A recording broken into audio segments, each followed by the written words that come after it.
కంచెగచ్చిబౌలి భూములపై ఏఐ కంటెంట్తో తప్పుడు ప్రచారం చేశారని అన్నారు సీఎం రేవంత్. ఇది ఇలాగే కొనసాగితే ప్రజాస్వామ్యానికే ముప్పని చెప్పారు. ఇలాంటి ఘటనలు పునరావృతం కాకుండా సైబర్ క్రైమ్ను బలోపేతం చేస్తామని చెప్పారు. కంచెగచ్చిబౌలి భూ వివాదంపై కీలక సమీక్ష నిర్వహించిన ముఖ్యమంత్రి అధికారులకు సూచనలు చేశారు. ఇటు రేపు భద్రాచలం రాములోరి కళ్యాణానికి హాజరు కానున్న రేవంత్ స్వామివారికి పట్టు వస్త్రాలు సమర్పించనున్నారు. ఏఏ ఫేక్ కంటెంట్ భవిష్యత్ ప్రజాస్వామ్యానికే ముప్పన్నారు సీఎం రేవంత్ రెడ్డి. కంచెగచ్చిబౌలి భూముల వివాదంపై సీఎం రేవంత్ రెడ్డి ఆరా తీశారు. కోర్టు కేసులను అడిగి తెలుసుకున్నారు. కంచెగచ్చిబౌలిలోని సర్వే నంబర్ 25లో ఉన్న భూముల్లో గత 25 ఏళ్లుగా ఎన్నో ప్రాజెక్టులు నిర్మించారని, వాటిని నిర్మించేటప్పుడు ఎలాంటి ఆందోళనలు, వివాదాలు లేవని, ఇప్పుడు 400 ఎకరాల్లో అభివృద్ధి చేస్తుంటే ఎందుకు వివాదం చేస్తున్నారని ప్రశ్నించారు సీఎం.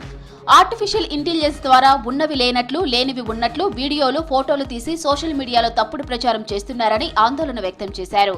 వాస్తవాలు చెప్పేలోగా అబద్ధాలు సోషల్ మీడియాను చుట్టేస్తున్నాయన్నారు. వివిధ రంగాల్లో పేరు పొందిన ప్రముఖులు కూడా ఆ తప్పుడు పోస్టులను ప్రచారం చేస్తున్నారన్నారు రేవంత్.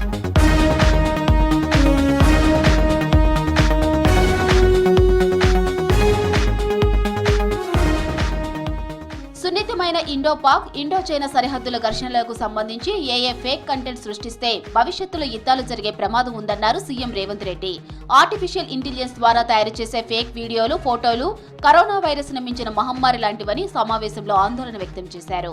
సమాజాన్ని తప్పుదోవ పట్టించే ఫేక్ కంటెంట్ తయారీపై విచారణకు ఆదేశించేలా రాష్ట్ర ప్రభుత్వం తరపున కోర్టుకు విజ్ఞప్తి చేయాలని అధికారులను ఆదేశించారు. మరోసారి ఇలాంటి ఘటనలు పునరావృతం కాకుండా సైబర్ క్రైమ్ విభాగాన్ని బలోపేతం చేయాలన్నారు సీఎం రేవంత్.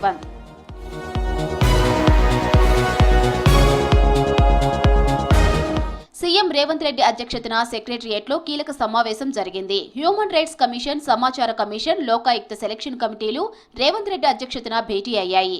భేటీకి ప్రధాన ప్రతిపక్షమైన బీఆర్ఎస్ డుమ్మా కొట్టింది. ప్రతిపాదిత పేర్లను గవర్నర్కు పంపింది ప్రభుత్వం.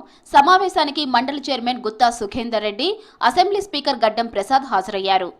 రేపు కుటుంబ సమేతంగా భద్రాచల రాముల వారిని దర్శించుకోనున్నారు సీఎం రేవంత్ రెడ్డి. రాముల వారికి పట్టు వస్త్రాలు సమర్పించనున్నారు. స్వామివారి కళ్యాణం తరువాత తెలంగాణ ప్రభుత్వం ప్రతిష్టాత్మకంగా రేషన్ కార్డుదారులకు ఇస్తున్న సన్న బియ్యం లబ్ధిదారు ఇంట్లో భోజనం చేయనున్నారు ముఖ్యమంత్రి.